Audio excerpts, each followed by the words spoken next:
Hello students, welcome to ATP star the super learning platform. तो देखिए बच्चों, आज का सेशन जो वो जेई 2021 के जितने भी जेई एस्पिरेंट्स हैं उन सब के लिए बेहद इंपॉर्टेंट रहने वाला है, जिसके अंदर हम बच्चों मान के चल रहे हैं कि अप्रोक्सीमेट 30 डेज आपके पास में है। तो इन 30 डेज को आपको कैसे प्लान करना है, कैसे इसके अंदर रिविजन करना है, क्या आपका टाइम टेबल होना चाहिए, एक एक चीजें जो बच्चों हम आपके साथ में डिस्कस करने वाले हैं। और मेरे साथ में मौलिक सर हैं जो कि आईआईटी मद्रास से ग्रेजुएट हैं। इनका भी ये अपने एक्सपीरियंस से, इन्होंने खुद के टाइम पे आईआईटी क्लियर किया हुआ, उसके बाद में ये लगातार इतने सालों से जेई एस्पिरेंट्स को पढ़ाते हुए आ रहे, तो ये भी आपको अपने एक्सपीरियंस से काफी अच्छी अच्छी चीजें जो बताएंगे। तो बच्चों मान के चलिए कि आप अगर इस पूरे प्लान को फॉलो करते हो तो आप इजीली ये जो लास्ट का बचा हुआ टाइम है उसमें अपने स्कोर को बहुत अच्छे से बूस्टअप कर सकते हो। तो चलिए बच्चों देखो, स्टार्ट करते हैं। सबसे पहले आपका काम क्या होता है कि यार सुबह उठने का काम होता है ना, जो सबसे बड़ा टास्क भी होता है अपने आप में, क्योंकि ये उम्र ऐसी है और आजकल थोड़ा सा मौसम भी ऐसा रहता है कि नींद काफी आती है। बट यार अगर आपको अपने ड्रीम को पाना है तो वो नींद जो है वो थोड़े से दिनों के लिए भूल जाओ, महीने भर की बात है। थोड़ा सा इतनी मेहनत अगर आप कर लोगे तो एक आप अच्छी मुकाम पे पहुंच सकते हो, जहां पे आपको फिर उसके बाद में सोने के लिए डेली आपको बहुत जल्दी उठना नहीं पड़ेगा, ठीक है ना, बहुत टाइम मिलेगा। तो स्टार्ट योर डे अर्ली। इसका देखो बेनिफिट क्या होता है कि सुबह जल्दी उठने से एक तो आपको ये कभी भी नहीं लगता कि यार मेरे पास में इतना ही टाइम बचा है। आपको दिखता है कि यार पूरे दिन के अंदर काफी आवर्स आपके पास में स्टडी के लिए बचे, तो अपने आप में वहां से एक मोटिवेशन जो वो आपके पास में आता है।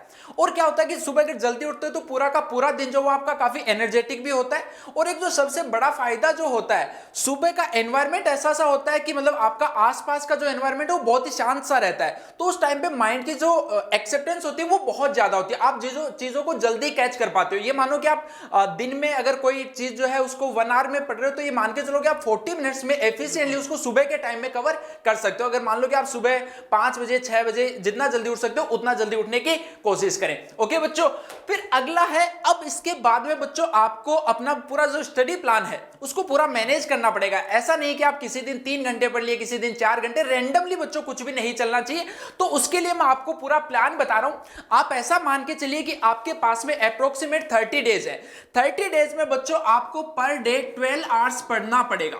12 आवर्स पर डे अब मिनिमम है ये। अब काफी बच्चे तो यही फैल जाएंगे कि सर 12 घंटे एक दिन में, भाई पढ़ना पड़ता है। अगर आपको वो लेवल अचीव करना है तो उसके लिए 12 आवर्स कुछ नहीं, 12 आवर्स तो मिनिमम पढ़ना पड़ेगा। या 12 आवर्स अगर आप पढ़ते हो तो उसके बाद में भी तो आपके पास में 12 आवर्स बचे, जिनमें आप 7 आवर्स की बच्चों स्लीप लो, ठीक है ना। इतनी स्लीप जो वो एफिशिएंट है, ऐसा नहीं कि 10-10 घंटे आप सो रहे हो, 7 घंटे आप सो। इसके बाद में भी देखो 5 आवर्स आपके पास में और बच रहे हैं। तो जैसा कि मैंने आपको बताया कि अगर सुबह आप जल्दी उठते हो तो काफी सारा दिन आपके पास में बचता है। आप इसके अंदर बाकी की एक्टिविटी, अगर मान लो कुछ आप स्पोर्ट्स खेलते हो तो वो सब चीजें जो है वो भी आप इसके अंदर कर सकते हो।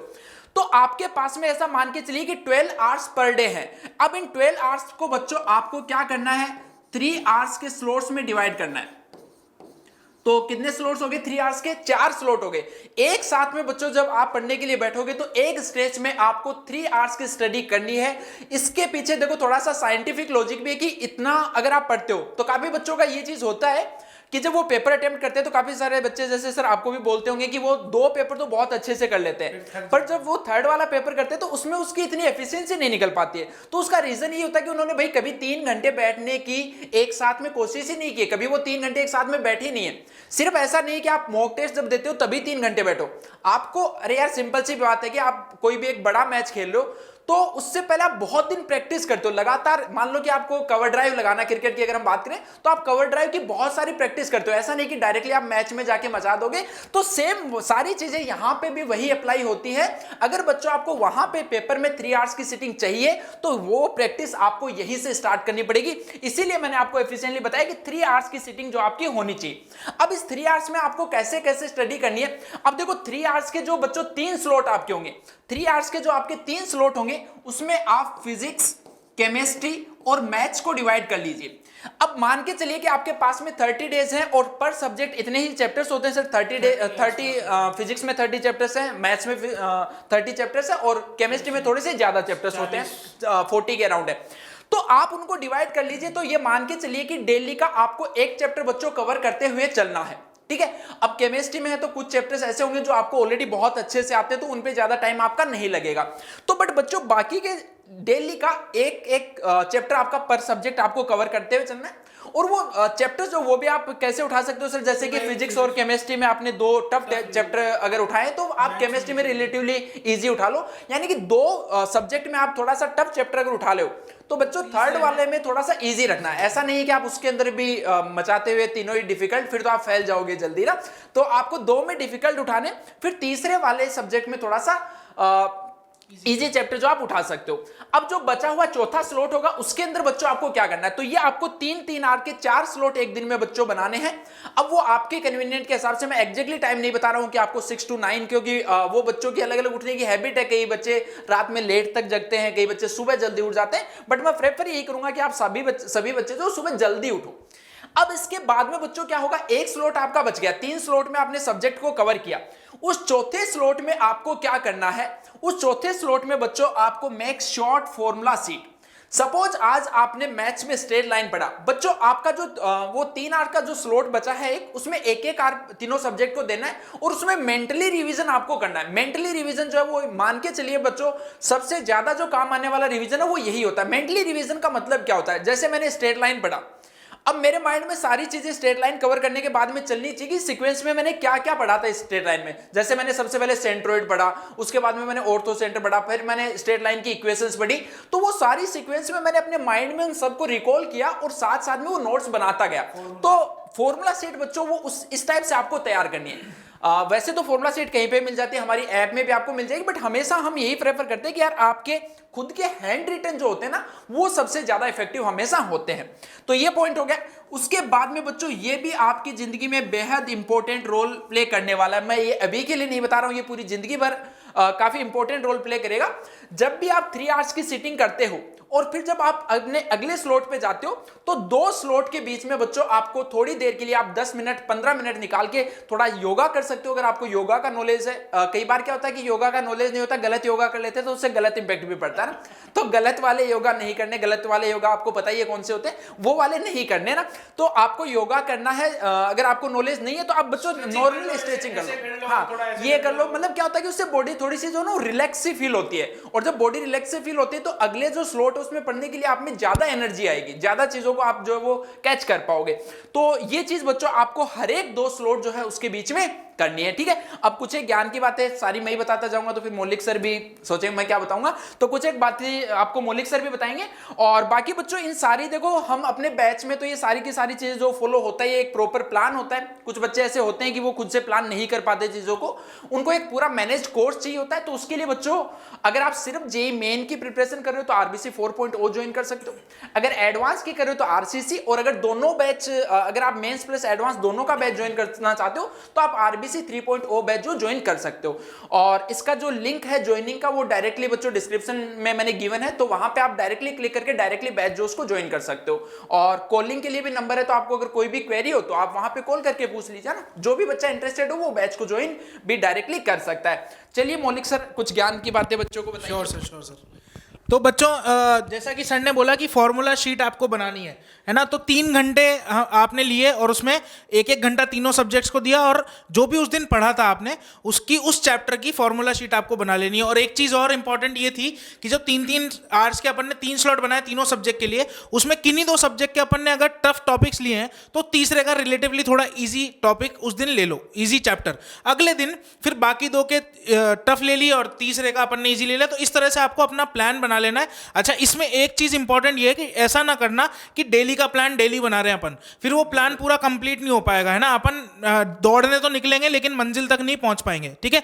तो पहले ही दिन आपको पूरे 30 दिन का प्लान पेपर पे पहले बना लेना है। उसमें भले 1 घंटा लगाओ 2 घंटा लगाओ, वो वेस्टेज नहीं होगा टाइम का, वो उसका किफायती इस्तेमाल होगा, ठीक है। तो सबसे पहले 30 दिन का पूरा प्लान बनाओ, फिर उस पर इस तरह से काम करना चालू करना है, ठीक है। ये बहुत इंपॉर्टेंट चीज हो जाएगी। उसके बाद कई बच्चे क्या होता है कि बहुत सारे रिसोर्सेज से वीडियोस देख लेते हैं और बहुत सारी स्ट्रेटेजीज, कोई कुछ बता रहा है कोई कुछ बता रहा है, तो कंफ्यूजन हो जाता है और खुद की भी कुछ सोच होती है। तो सबसे इंपॉर्टेंट चीज ये है कि आप एक ही स्ट्रेटेजी फॉलो करो, ठीक है। अगर आपको हमारी स्ट्रेटेजी सही लग रही है, आपके साथ वाइब सही मैच हो रही है हमारी, तो हमारी स्ट्रेटेजी फॉलो कर लो, ठीक है। यदि आपकी खुद की कोई स्ट्रेटेजी है तो उसको फॉलो करो, किसी और की स्ट्रेटेजी आपको अच्छी लग रही है तो उसकी फॉलो करो, लेकिन एक ही स्ट्रेटेजी फॉलो करो। बहुत सारी चीजें सुनोगे, कंफ्यूजन हो जाएगा, रायता फैल जाएगा, तैयारी ढंग से हो नहीं पाएगी, ठीक है ना। चलो आगे देखते हैं। मॉक टेस्ट की बात है। बहुत बच्चे सर आपसे भी पूछते होंगे कि सर टेस्ट सीरीज ज्वाइन कर लें क्या, कितने टेस्ट, कितने मॉक टेस्ट दें। तो दिन में कर डालें क्या सारे? हाँ, बहुत सारे मॉक टेस्ट कर डाले हैं, है ना। तो इसका ये है कि भैया वीक में एक मॉक टेस्ट आप करो। इसका फायदा ये है कि भाई मॉक टेस्ट को जब आप एनालाइज करते हो तो एक तो उसमें टाइम लगता है, और जो इंपॉर्टेंट चीज होती है मॉक टेस्ट में वो यही है कि उसका एनालिसिस करके हम ये समझ लें कि किस टॉपिक में हमको दिक्कत है और फिर उस पर काम करें। यदि हम लगातार मॉक टेस्ट ही देते रहेंगे तो एनालिसिस का टाइम नहीं मिलेगा और जो उस पर काम करना था वो नहीं कर पाएंगे। तो वीक में एक दिन, संडे या कोई भी डे, अच्छा बुधवार, है ना, कोई भी दिन जो आपको अच्छा लगता हो छांट के उस दिन मॉक टेस्ट दे लो, और फिर मॉक टेस्ट के बाद एनालिसिस करो कि मेरे किन किन टॉपिक्स में मेरी कमियां है, किन टॉपिक्स में मेरे नंबर कम आए, और फिर उस पे बाकी वीक ढंग से काम करो, खूब मेहनत करके उन टॉपिक्स को पक्का कर लो, ताकि जो अगले वाला मॉक टेस्ट आप दो उनमें उन टॉपिक्स में गड़बड़ ना हो। और मॉक टेस्ट जो है वो भी आप उसी टाइम स्लॉट में दो, जैसे कि जो जेई मेन का पेपर होता है जनरली 9 to 12 और 3 to 6 होता है ना, तो आप ट्राई कीजिए कि उन्हीं दोनों स्लॉट में आपको, क्योंकि अभी तो यार पता नहीं है कि आपका कौन से स्लॉट में आने वाला है, तो आप ऐसा कर सकते हो कि एक मॉक टेस्ट जो 9 to 12 दे रहे हो, दूसरा 3 to 6 दे रहे हो, क्योंकि यार ये पूरा का पूरा माइंड का खेल होता है। बिल्कुल सब ये बायोलॉजिकल साइकिल सेट होता है ये हमेशा, है ना। तो अगली बात आती है फॉलो ओनली वन रिसोर्स। तो जैसा कि बोला कि स्ट्रैटेजी के लिए आप एक सोर्स पकड़ो, ऐसे ही मटेरियल के लिए भी जो आप क्वेश्चंस कर रहे हो, जो मटेरियल पढ़ रहे हो, एक ही जगह का पढ़ो, एक ही रिसोर्स का पढ़ो, तो उसमें सारा कुछ कवर हो जाएगा। आपने मान लो आज एनएलएम पढ़ा, एनएलएम एक कोचिंग का या किसी एक रिसोर्स का आपने एनएलएम के क्वेश्चंस लगाए, फिर किसी और रिसोर्स के लगाए, तो कई क्वेश्चन तो ओवरलैप होंगे, टाइम वेस्ट होगा, कोई मतलब नहीं है, ठीक है। तो एक रिसोर्स का ही मटेरियल फॉलो करो। यदि आप एटीपी स्टार के स्टूडेंट हो तो एटीपी का मटेरियल मोर देन इनफ है, उसके अलावा कहीं और कुछ करने की आपको जरूरत नहीं है कि ढूंढते फिर रहे इधर उधर। प्रीवियस ईयर क्वेश्चन भी हमने अपने मटेरियल में इंक्लूड किए हुए हैं, जो भी प्रीवियस ईयर क्वेश्चन रेलेवेंट है सारे के सारे हमने अपने मटेरियल के अंदर इंक्लूड करे। तो एटीपी स्टार का अगर आप मटेरियल कर रहे हो तो वो पीवाईक्यू भी ढूंढने की आपको जरूरत नहीं पड़ेगी, ठीक है। पर और कोई रिसोर्स अगर आपने पकड़ा हुआ है उसके सवाल लगा रहे हो तो फिर पीवाईक्यू भी साथ साथ आपको कर लेने हैं, है ना। मैं तो ये बोलूंगा सर कि सबसे पहले आप पीवाईक्यू ही करो, क्योंकि इतने सारे अटेम्प्ट अब हो रहे हैं कि पीवाईक्यू के बहुत सारे क्वेश्चन आपके पास अवेलेबल बहुत है वो, ठीक है। तो सबसे पहले पीवाईक्यू पकड़ो और एक ही रिसोर्स पकड़ो, इधर उधर मटेरियल के लिए दौड़ते मत फिरो कि यहाँ का भी कर लिया वहां का भी कर लिया, कंफ्यूजन फैलेगा, रायता फैलेगा, ठीक है। तो और जैसा सर ने बताया कि आरबीसी 4.0 और आरसीसी ये कोर्सेज हैं। अगर आप अभी कुछ प्रिपरेशन करना चाहते हो और अभी थोड़ा और बूस्ट होना चाहते हो कि मेरी तैयारी मेरे हिसाब से तो हो गई लेकिन मुझे थोड़ा कुछ जंप चाहिए, तो इन कोर्सेज को आप एनरोल कर सकते हो। वो जानकारी सारी आपको दे रखी है नीचे। तो सर वैसे हमने बता दी है सारी काम की चीज़ें, स्ट्रेटजी वगैरह तो सब बता दी है। अब इसके लिए शायद 1 घंटा लेने की तो ज़रूरत नहीं है, है ना। मतलब हाँ, मतलब ऐसा तो नहीं है कि हम भाई 40-45 मिनट लेंगे तभी वो स्ट्रेटजी होगी। जो चीज़ें यार हम बता सकते हैं 10-15 मिनट में वो हमने बता दी है ना। क्योंकि कई बार क्या होता है बच्चों को लगता है कि यार 40-45 मिनट तो सर ने लिए ही नहीं, फिर क्या काम की चीज़ें बताई होंगी। क्योंकि जब तक उनका टाइम, यार ये तो मासूम बच्चे हैं ना, इनको थोड़ी पता है कि कैसे क्या चीज़ें होती हैं। इनको तो लगता है कि भाई हाँ 1 घंटे में उसके सामने बैठ रहा हूँ, सर 2 जोक सुनाएंगे मेरे को, सर बीच में 3 बार लाइक करो, तब तक जाके आपको मजा ही नहीं आएगा ना। तो देख लेना यार तुम अगर वो चीज़ भी करना चाहते हो, बट एक ही स्ट्रेटजी को यार फॉलो करना है हमेशा, ये जीवन में याद रखना है आपको चीज़ें। और अगर आप इस पूरे प्लान को फॉलो करते हो तो यार ये मान के चलो कि आपको कोई रोकने वाला नहीं है। और इन सब में भी जो सबसे ज़्यादा इंपॉर्टेंट चीज़ है पढ़ाई लिखाई, ये तो सब चीज़ें होती रहेंगी, बट मेन चीज़ है यार बिलीव इन योरसेल्फ।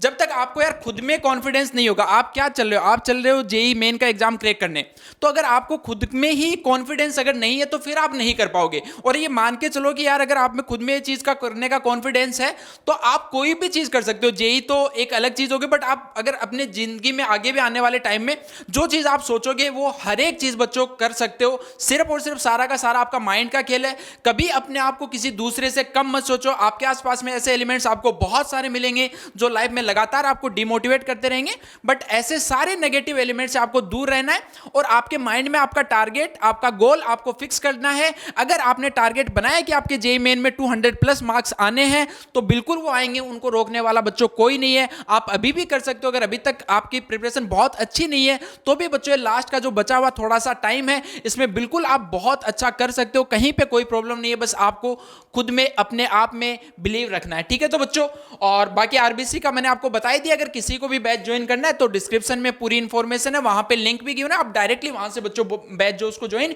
कर सकते हो, ठीक है। तो बाकी सर कुछ ज्ञान की बात एक और बतानी है? इतना ही बहुत है, और कंसिस्टेंसी मेंटेन रखना है। ऐसा नहीं है कि जो भी आज ज्ञान की बातें मिली अपन ने 1-2 दिन तो करा और बाकी 28 दिन भूल गए, तो फिर वही नुकसान हो जाएगा। तो कंसिस्टेंसी आपको मेंटेन रखनी है। बाकी आप कर सकते हो, उसमें कोई शक नहीं है। अपने ऊपर भरोसा रखना है कि भाई हम फोड़ेंगे तो फोड़ेंगे, बात खत्म। ठीक है ना? ठीक है बच्चों, तो बस लग जाओ, अपनी स्ट्रेटजी हमने आपको सारी बता दी है, इसी प्लान को फॉलो करते हुए आप लग जाओ और बिल्कुल हम मिलके मचाएंगे, आप भी मचाओगे, हम भी बचाएंगे, मिलके बचाएंगे। हम लोग लगातार आपकी हेल्प करने के लिए, बिल्कुल आपका एग्जाम जब तक नहीं हो जाता आपके साथ हैं, आपके लिए बहुत अच्छी अच्छी चीजें भी हम लगातार बच्चों लेके आते रहेंगे। ठीक है, तो बच्चों लास्ट में ऑल द बेस्ट पूरी टीम एटीबी स्टार की तरफ से। ऑल द वेरी बेस्ट बच्चों, गुड लक।